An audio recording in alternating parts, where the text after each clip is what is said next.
Hello everyone, welcome all to my channel. Thank you all for your support. In this video, we are going to see about idol worship from the teachings of Bhagavan Sri Ramana Maharshi.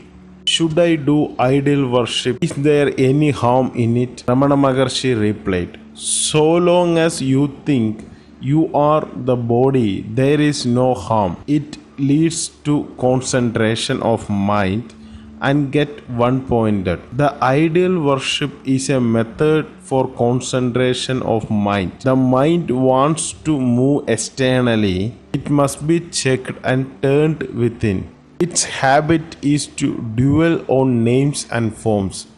For all external objects possesses names and forms.